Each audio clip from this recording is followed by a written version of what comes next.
दोस्तों नमस्कार। दोस्तों, पूर्व उपराष्ट्रपति जगदीप धनखड़ के बारे में आपने तो सुना ही होगा।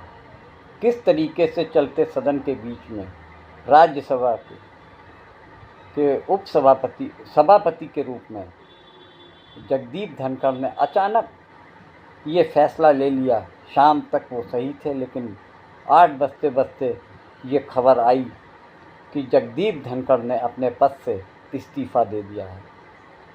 ये एक बहुत ही ऐतिहासिक और चौंका देने वाला बात थी कि जो व्यक्ति शाम तक राज्यसभा में को संबोधित या संचालन कर रहा था, अचानक 8 बजे वो ये कहकर अपनी पद से इस्तीफ़ा दे देते हैं कि उनका स्वास्थ्य ठीक नहीं है, इस वजह से वो इस्तीफ़ा दे रहे हैं। अभी उनके इस्तीफ़े को स्वीकार हुए 1 साल भी नहीं हुआ कि उनके बारे में कुछ खास बातें सबके सामने आ रही थी। संजय राउत जो शिवसेना के सांसद हैं राज्यसभा के, उन्होंने एक किताब लिखी, अनलाइकली पैराडाइज। उसमें उन्होंने इस बात का जिक्र किया है कि जो उप राष्ट्रपति का इस्तीफ़ा हुआ उसके पीछे कारण है।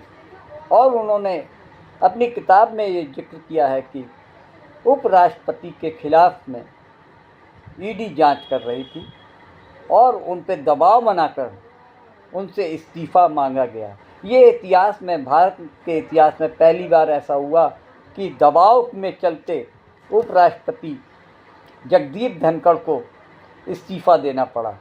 वैसे इस मामले में काफ़ी ज़्यादा उस समय भी चर्चा हो रही थी कि जब इस्तीफ़ा उनका हुआ था, तब भी लोग चर्चा कर रहे थे कि किसी न किसी बात का दबाव पड़ा, जिसकी वजह से उपराष्ट्रपति को अपने पद से इस्तीफ़ा देना पड़ा। ये बात अब पूरी तरीके से साफ हो गई है कि केंद्र सरकार के इशारे पर जगदीप धनखड़ पर जो दबाव बनाया गया और उनका इस्तीफ़ा लिया गया। अब आप समझ सकते हैं कि केंद्र सरकार के इशारे पे जो काम नहीं करते हैं, उनके साथ ऐसा ही हादसा होता है, या कह लीजिए उनका परिणाम ऐसे ही होता है।